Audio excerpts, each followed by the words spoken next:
Sir. Good evening. Related to video जो आपने share की थी मनी और करेंसी का डिफरेंस समझने वाली, आपने कहा था कि मनी वो है जिसकी इंट्रिंसिक वैल्यू है और करेंसी वो है जिसकी इंट्रिंसिक वैल्यू नहीं है, लाइक अ पेपर गोल्ड। तो आपने कहा था ये समझना जरूरी है पेपर गोल्ड नहीं, क्योंकि like a paper. Money is like paper gold. Money is like paper gold. तो उसकी सर मतलब इंट्रिंसिक वैल्यू मनी क्या है? मनी वो चीज है जिसकी इंट्रिंसिक वैल्यू है, which is backed by something. अगर let us paper gold is backed by physical gold, then it is money. अगर paper gold is backed by nothing, just a piece of paper, it is currency. That is currency. तो sir आपने कहा था ये समझना जरूरी है क्योंकि इसका कहीं ना कहीं इफेक्ट आएगा आगे जाके।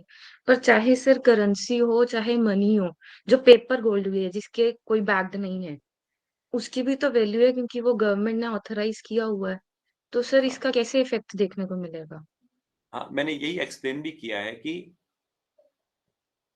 गवर्नमेंट के ऊपर हमें फेथ है कि गवर्नमेंट पावर में है, गवर्नमेंट देश चला लेगी और गवर्नमेंट गारंटी कर रही है, इसलिए हम गवर्नमेंट के ऊपर ट्रस्ट कर रहे हैं। सोचो कोई ऐसा देश जहां पे अफगानिस्तान था, वहां पे रातों रात गवर्नमेंट ही टॉपल कर दी, तालिबान ही आ गया। और वो जो करेंसी थी जिसको गवर्नमेंट ने गारंटी कर रखी थी, चाहे वो गोल्ड का पेपर होता, चाहे वो करेंसी होती, तो उसकी कोई सैंक्टिटी नहीं है। तो इसलिए मैंने उसको बोला वो करेंसी है, वो मनी नहीं है। जैसे अर्जेंटीना में क्या हुआ है, अर्जेंटीना में आजकल यही हालत हुई हुई है। मतलब लाइव सिनेरियो अगर आप देखो आज के डेट में अर्जेंटीना में यही चल रहा है। ऐसे ही आज से 70-80 साल पहले जर्मनी में ऐसी हालत हो गई थी वर्ल्ड वॉर के दौरान। लोग बोरियां पे बोरियां पैसा लेके जाते थे एक बॉटल खरीदने पानी की। तो इसलिए जो करेंसी है, it is just a medium of exchange which we believe will be honored by the ruling government of that country.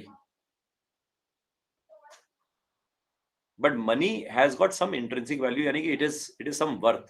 It is as good as let us say आपके पास कोई कॉइन है, let us say आपके 5 रुपए का coin है, उसकी intrinsic value क्या है? अगर आप उसको पिघला दो, वो जो मेटल है वो कितने का बिक सकता है?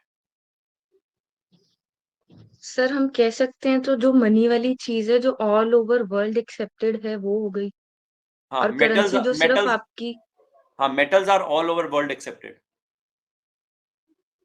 जैसे गोल्ड की अशर्फियां, सिल्वर की अशर्फियां, कॉपर का सिक्का, लेड का सिक्का, कुछ तो वैल्यू होगी। चलो लेड में भी, आयरन का सिक्का, चलो आयरन में कुछ तो वैल्यू होगी। आयरन किलो के हिसाब से जो बिकता है वैसे उसके हिसाब से बिक ही जाएगा। बट जो कागज का टुकड़ा है वो तो कागज है, वो तो नोजी पहुंचने के लिए काम आएगा, ऐसा बोल दो। टिश्यू पेपर हो गया। इसलिए आप देखो अफ्रीका में जितने भी लोग इंडिया से, या चलो बाहर से भी जाते होंगे, मैं इंडिया से इसलिए बता रहा हूँ कि एग्जांपल मैं देखा है लाइव। इंडिया से कई लोग जो काम करने जाते हैं अफ्रीकन नेशंस में, तो अफ्रीकन नेशन से जैसे वो बाहर निकलते तो उनकी जो लोकल करेंसी होती है बाहर जाएगा कोई एक्सेप्ट ही नहीं करता। लीबिया, सुडान, तंजानिया, कीनिया, वहां से जो भी करेंसी आप लोकल लेके बाहर निकलो, कोई उसको कन्वर्ट ही नहीं करता। वो कहते भाई ये क्या ले आया है, ये तो टिश्यू पेपर है। तो वो करेंसी की वैल्यू उस देश में है। मगर कुछ देश ऐसे हैं जिनकी करेंसी की वैल्यू इंटरनेशनल देशों में भी है, जैसे यूएस डॉलर है, यूरो है, पाउंड है, अब तो रुपी भी है। बट फिर भी वो मनी नहीं है, करेंसी है। बिकॉज उसको बाकी गवर्नमेंट इसलिए ऑनर कर रही है बिकॉज उस देश की गवर्नमेंट के साथ उसका कोलैबोरेशन है, एग्रीमेंट है, इसलिए उसकी वैल्यू है। डॉलर की वैल्यू इसलिए नहीं है क्योंकि वो डॉलर है, डॉलर की वैल्यू इसलिए क्योंकि ऑयल डॉलर में बिल होता है, गोल्ड डॉलर में बिल होता है। लेट अस कल को सारे कंट्रीज कहें भाई साहब हम ना ऑयल ना गोल्ड डॉलर में बिल ही नहीं करेंगे, रुपी में बिल करेंगे, बात ही खत्म हो गई। अगर ऑयल सारे लोग रुपी में बिल करने लग जाएं तो डॉलर की वैल्यू खत्म हो गई, डॉलर चाहिए नहीं किसी देश को।